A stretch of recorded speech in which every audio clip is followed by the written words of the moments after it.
Hey, good morning, everyone. Happy Monday morning to you. Welcome back to Morning Musings. It's great to be back with you. I appreciate you joining me here. It's Monday morning, and this promises to be a really full week. My calendar is like full up to there, okay? But anyway, it's good to be with you. Hey, let me remind you of our March 2020 three-book special.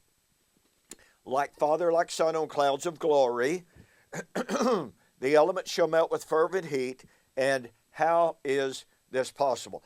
This little book hit me like a thunderbolt. Way back when, in like 1984, 5, somewhere along in there. I was sitting and I was looking at 2 Thessalonians chapter 2. And Paul told the Thessalonians, don't let anyone deceive you, whether by word or an epistle as if it's from us, to the effect that the day of the Lord has already come. I was looking at the Greek text. And I was like, wait a minute. The good old King James says, don't let anyone convince you that the day of the Lord is at hand. I began to grab translations. And I discovered that the King James rendering is fallacious. It's false. The Greek does not support it. And I was like, wait a minute.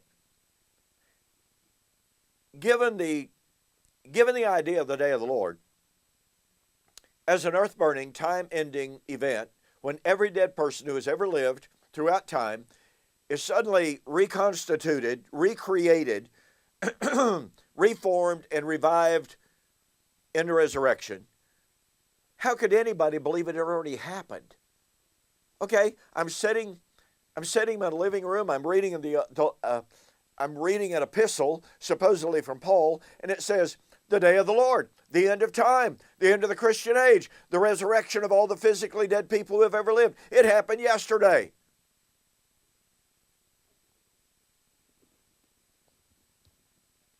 No, it didn't, did it? So ask yourself the question. That's what I do in the book. Ask yourself the question. If the day of the Lord is an earth-burning, time-ending event in which every dead human being who's ever lived comes out of the ground, how could anybody believe it had already happened? All right? So the three-book special would cost you, if you ordered them independently, separately, they would cost you right at $60. March 2020 for U.S. orders only. Total delivered price, $40. Go to my website, donkpreston.com, bibleprophecy.com, and there's a tab right up at the top. Just follow the directions. I want to tell you, just that one book will absolutely blow you away. And it may well change your view of eschatology. Okay, enough of that. Pardon me. We're looking at Matthew chapter 24 and verse 31 specifically, in which Jesus said, the Son of Man will come, he shall send forth his angels, and they shall gather together the elect from the four winds of heaven, from one end of heaven to the other. He shall send out his angels with the sound of the great trumpet. And I'm sharing with you that the source, the Old Testament source for that prophecy, by the way, this is agreed to by virtually all of the ancient rabbis. Virtually all critical scholars agree. You know, the scholars who talk about the New Testament use of the Old Testament prophecies, they agree that in Matthew chapter 24, verse 31, Jesus is quoting from Isaiah chapter 27, verse 13. Well, we're not quite at verse 13. I've shared 3 videos with you so far in the context to help us understand what verse 13 will be talking about. I want to continue that this morning. I want to continue that this week so that we get a really firm grip on what Jesus is talking about in Matthew chapter 24 and verse 31.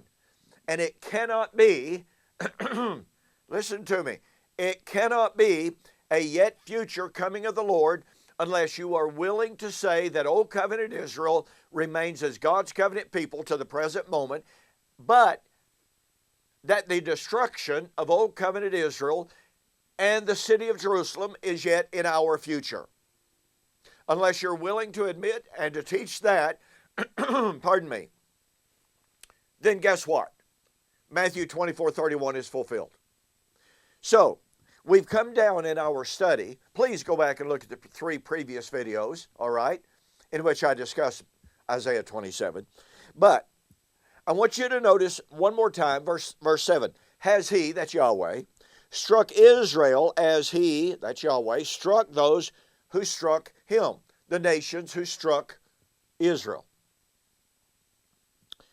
Or has he, that's Israel, been slain according to the slaughter of those who were slain by him? Now, Isaiah is asking, has Israel been slain? And the answer to that is, yes, in measure. Let me ask you a question. If this is talking about individual bodily death, how do you sort of kind of kill somebody? How do you kill them in measure? You don't. Are you half dead? Sort of kind of dead?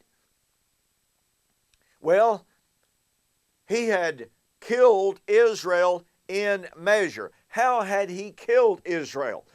Folks, it's clear that he's talking in a corporate sense here. He's not talking individual bodily deaths. He says, yes, he has slain Israel. How did he slay Israel? By sending him away into captivity. As John Watts, in his commentary on Isaiah, on this text says, for Israel to be separated from the land was to be dead. To be returned to the land was resurrection. Boy, it's critical to understand Hebraic thought. All right, to continue this now. Yes, he had slain Israel. Verse 8, in measure, by sending it away, you contended with it. He removes it by his rough wind in the day of the east wind. Therefore, by this, by what? By sending it away, sending the nation away. By this, the iniquity of Jacob will be covered. This is the fruit of the taking away of his sins. When? How would God remove Israel's sin? Well, he just said, by sending her away. That's, N.T. Wright makes the observation that there was a doctrine hammered out through many hard times that Israel would be saved not from judgment, but through judgment. That's precisely what Isaiah 27 is teaching. He continues, therefore by this the iniquity of Jacob will be covered. This is the fruit of the taking away of sin. Now watch this. When he makes all the stones of the altar like chalk stones that are beaten to dust. Wooden images and incense altars shall not stand.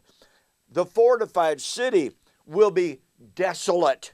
The habitation forsaken, left like a wilderness.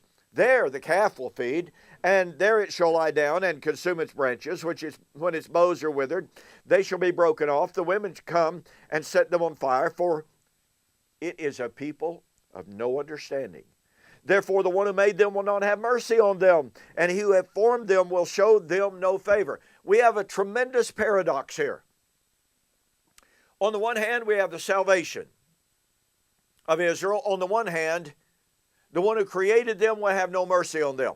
Now, I'll have more to say about that on tomorrow's video, all right? But for the moment, what we have to see is that this time of Israel's salvation, which is the focus of Isaiah 27:13, would occur at the time when Jerusalem was destroyed and the altar turned into chalk dust. Just, crumbled away. Oh, by the way, just as a little bit of a heads up, Isaiah 27 is one of Paul's key sources for his doctrine of the salvation of Israel at the coming of the Lord, as that he predicted in Romans 11:25-27. Ask yourself the question, where and in what framework does Isaiah 27 posit the salvation of Israel? Well, he tells us, by this, the iniquity of Jacob will be covered. This is all the fruit of the taking away of his sin. When he makes the stones of the altar like chalk stone that are beaten to dust. when the fortified city lies desolate. That's the time of the salvation of Israel. That's the time, yes, of the gathering of the elect. And as we continue, we're going to see how that relates to Matthew 13 as well. But for the moment, don't forget, in Matthew 24:31, as we will confirm later, Jesus is quoting directly from Isaiah 27:13. The salvation and the resurrection of the dead. The dead who were dead by being sent off into captivity.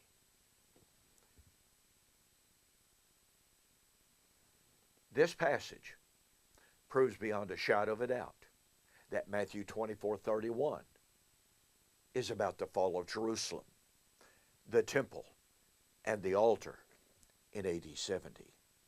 It has nothing to do with some so-called imaginary end of time. And listen, by the way, I discuss Isaiah 27 extensively in this book, Like Father, Like Son, on Clouds of Glory. Get yourself a copy of the March 2020 U.S. orders only 3-book special. Thanks for joining me. Tomorrow, on the flip side, we're going to continue looking at this passage because we're going to see the time and the framework, number one, for the salvation of Israel. And it's the time of the destruction of Jerusalem. I'll see you on the flip side.